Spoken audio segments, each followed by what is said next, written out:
जय श्री राम दोस्तों। आज की डिबेट अंजना ओम कश्यप और अनुराग भदौरिया के बीच होने वाली है।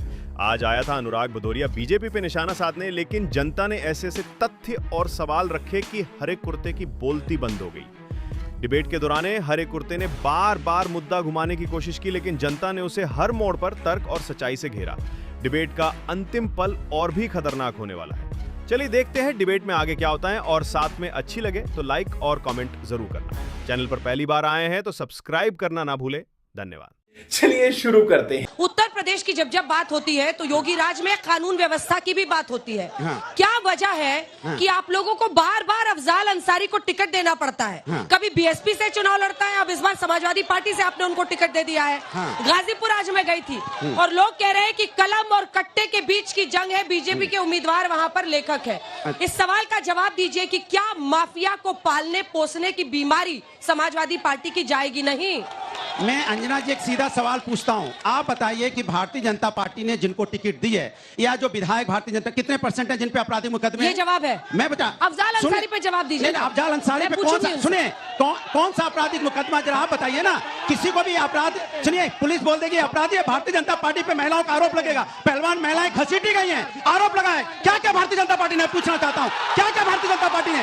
भारतीय जनता पार्टी के विधायक जो आज जेल में गया है, जिसपे रेप का मुकदमा है, क्या क्या भारतीय जनता पार्टी ने? ये भारतीय जनता पार्टी सिर्फ मुद्दों से ध्यान भटकाने की बात करती है अंजना जी, और ये भ्रष्टाचार की बात करेंगे। ये वो पार्टी है जिन्होंने भ्रष्टाचार का नारा दिया और सारे भ्रष्टाचारी को अपनी पार्टी में शामिल कर लिया और कहा कि भ्रष्टाचार खत्म हो गया। किसको इन्होंने शामिल नहीं किया? अजीत पवार पे इन्होंने आरोप लगाया कि भ्रष्टाचार है, उसके बाद अपनी पार्टी में शामिल कर लिया। ये वो लोग हैं जो भ्रष्टाचारियों को अपनी पार्टी में लेके बोलते पाक साहब। ये परिवारवाद की बात करेंगे, पूरी की पूरी पार्टी परिवारवादी पार्टियों से भरी पड़ी है। इनसे पूछे, आदरणीय कल्याण सिंह के बेटा भी है, पोता भी मंत्री है, बताइए आप है कि नहीं है? बताइए राजनाथ सिंह का बेटा यहाँ पे एमएलए है कि नहीं है? बताइए अनुराग ठाकुर पिताजी चीफ मिनिस्टर थे कि नहीं थे? और आपके बगल में खड़े राजभर जी को एक सीट मिली है, वो भी अपने बेटे को दे दिया राजभर जी ने, अपने बेटे को। ये परिवारवाद की बात करेंगे भारतीय जनता पार्टी। तेरा तो गेम बजाना पड़ेगा। मैडम, हम लोग युवा हैं और मैं पूछना चाहता हूं कि यहीं के विधायक सपा की दुर्गा यादव हैं, परिवहन मंत्री थे और आज भी आरटीओ परिवहन मंत्री होने के बाद भी किराए के मकान में चलता था। यही विकास है सपा का। आतंक का गढ़ बना करके रख दिए थे लोग। बता दे, सुनिए, झूठा तेरा वादा, वादा तेरा वादा, वादे पे सब लूट लिया। कैसे कैसे लोग रहते हैं यार यहाँ पर। अनुराग जी, बिन दूल्हे की बारात लेके कहाँ तक जाएंगे? बिन दूल्हे की बारात लेके कहाँ तक जाएंगे? झूठा है तेरा बिना दूल्हे की बारात है, तेरा वादा।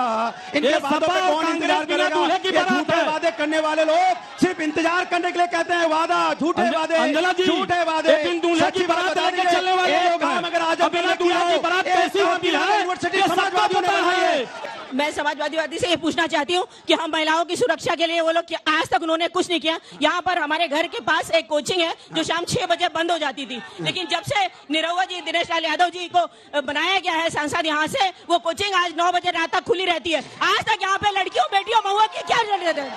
एक साथ जवाब दीजिए। मेरा सवाल सपा के प्रवक्ता से है, क्या पश्चिम से प्रत्याशी में पश्चिम से ही प्रवक्ता की भी जरूरत पड़ी? यहाँ कोई सपा का बोलने वाला नहीं था? अरे ये समाजवादी पार्टी के, इनसे पूछे, गुंडा पाल करके रखते हैं। इनकी सरकार में कोई कब घर से निकलता है तो कब मोटरसाइकिल छिन जाएगी, कब मर्डर होगा, इसका कोई पता नहीं। आजमगढ़ में बेसिक एजुकेशन मिनिस्टर समेत पांच विधायक हैं, और जब सवाल है नहीं है, जब यहाँ शिक्षा मंत्री थे उसके बावजूद भी विश्वविद्यालय को बलिया भेज दिए। अब मोदी योगी की सरकार ने विश्वविद्यालय आजमगढ़ में बना दिया, तो ये विश्वविद्यालय भी नहीं दे पाए। ये कुछ नहीं किए। युवाओं को, जब बाहर युवा जाते थे तो युवाओं की पहचान आजमगढ़ के नाम पर होटलों से भगा दिया जाता था, लेकिन आज युवा आजमगढ़ के जाकर के आराम से दूसरे जिलों में रह रहे हैं। अनुराग जी, प्रश्न ये था कि आजमगढ़ को आतंक का गढ़ बनाया। वो कह रहे हैं होटल में जाते थे तो कमरा लोग नहीं देते थे, जानते थे कि आजमगढ़ के हैं तो। अरे वो उनकी बात है, आप जानते हो। मैं इनसे पूछना चाहता हूँ, सुनिए, मैं इनसे पूछा, अभी जवाब दीजिएगा। अरे सवाल जनता का सवाल है, जवाब दे रहा हूँ, आपके बीच में नहीं बोला, रुकिए। जनता का सवाल है कि बेरोजगारी मुद्दा है कि नहीं? बताइए आप लोग, बेरोजगारी मुद्दा है कि नहीं? बेरोजगारी मुद्दा है कि नहीं? खड़े होइए, बेरोजगारी मुद्दा है कि नहीं? बेरोजगारी मुद्दा जिस पे आप बात नहीं करना चाहते, महंगाई मुद्दा है कि नहीं? बताइए आप। ये देखिए महंगाई मुद्दा है जिसपे आप बोलना नहीं चाहते। अब बोले मणिपुर में बेटियों के साथ अन्याय हुआ कि नहीं हुआ, बताइए आप। ये बेटियों के साथ अन्याय हुआ, आप बात नहीं करना चाहते। कमाल की बात है। मोदी जी, मैं समाजवादी पार्टी के प्रवक्ता से पूछना चाहता हूं कि यहाँ 5 साल मुलायम सिंह सांसद थे, एक दिन नहीं आए। अखिलेश सिंह 3.5 साल सांसद थे, एक दिन नहीं आए। उन लोगों ने सांसद रहते हुए आजमगढ़ की जनता के लिए क्या किया, बताइए आप। आजमगढ़ में 2017 के पहले का इनका नारा था, जो जमीन खाली वो जमीन हमारी, ये बताओ। और दूसरी बात जो, और इसके बाद भदौरिया जी अच्छा गाना गा रहे हैं, इनका सट्टा। अब इधर से सवाल लेते हैं, जवाब दीजिए। देखिए वो कह रहे पहले आपका नारा था समाजवादी पार्टी का, जो जमीन खाली वो जमीन हमारी। वो भारतीय जनता पार्टी का है, वो भारतीय जनता पार्टी का नारा है, भारतीय जनता पार्टी का नारा है। जो जमीन खाली उसमें भारतीय जनता पार्टी हमारी है। भारतीय जनता पार्टी ना रोजगार पे बोलेगी अंजना जी, ना महंगाई पे बोलेगी। बीच में मत बोलिए, प्लीज बीच में मत बोलिए। सुनिए ना रोजगार।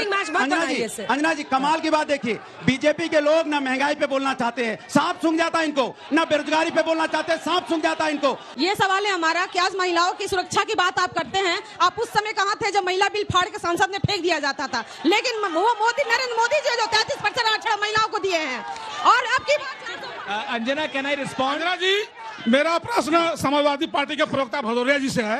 केवल एक प्रश्न पूछूंगा कि अभी इनके एक प्रवक्ता कह रहे थे यह देश जितना भगत सिंह का है उतना बिस्मिल्लाह खां का, उतना मुख्तार अंसारी का भी है। मैं पूछना चाहता हूं उनसे कि दुनिया के इतिहास में पहली बार एक विधायक को 600 गोलियां मारी गई थी और उसका पोस्टमार्टम में 65 गोली निकली थी, और उसके आरोपी के कब्र पर जाके इनके राष्ट्रीय अध्यक्ष फतवा पढ़ रहे थे। इनको शर्म आती है कि नहीं?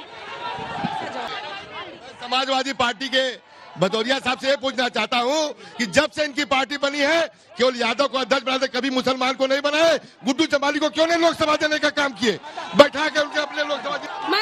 मैं यहाँ से सपा प्रवक्ता से पूछना चाहती हूँ, 5 साल से विधायक रह चुके हैं दुर्गा यादव और अखिलेश यादव सांसद रहे, यहाँ के लिए इंडस्ट्रियल एरिया क्यों नहीं खोले? यहाँ के युवा हमेशा बेरोजगारी के लिए बॉम्बे, दिल्ली सब जगह कमाने जा रहे हैं। मेरा सवाल अनुराग भदौरिया जी से है, ये आजमगढ़ महर्षि दुर्वासा दत्तात्रेय की धरती है। ये सवाल क्या है? यही सवाल है कि वो आजमगढ़ की पहचान मुलायम सिंह यादव से बता करके आजमगढ़ के वासियों की बेइज्जती क्यों करते हैं? वो अपनी चमचागिरी की हद पार करके महर्षि दुर्वासा और दत्तात्रेय की धरती को ये इसकी जनता क्या माफियाओं के सहारे से पूर्वांचल में समाजवादी पार्टी की हवा बनाने निकले हैं? माफियाओं पर बाजी लगा रहे हैं। पार्टी माफियाओं की मदद करती है, माफिया पार्टी है, झूठ बोलती है। समाजवादी विकास को लेकर आने वाली पार्टी है, इसलिए समाजवादी को बोलता है मेरा विकास का काम बोलता है। जो आज आजमगढ़ में बोल रहा है भारतीय जनता पार्टी की सरकार में विकास का आजमगढ़ के अंदर नहीं हुआ है, ये झूठ बोलते हैं, योगी जी की नीतियां लेके जा रही है। आप बताइए, जितने मेडिकल कॉलेज उत्तर प्रदेश में खुल रहे हैं, जितने विश्वविद्यालय खुल रहे हैं, जितने एयरपोर्ट बन रहे हैं, इनको दिखाई भी नहीं दे रहा है। विकास करना था तो ऐसी कमरा में बैठ के सफाई का विकास कर रहे थे, तब आजमगढ़ नजर नहीं आया। अब आजमगढ़ में वोट मांगने आ रहे हैं कि हमको वोट मिल जाए। आज के लिए फिलहाल इतना ही। आपकी तरह मैं भी मायूस हूं, लेकिन उम्मीद पर दुनिया कायम है। दिल दुखा है लेकिन टूटा तो नहीं है, और उम्मीद का दामन छूटा तो नहीं है।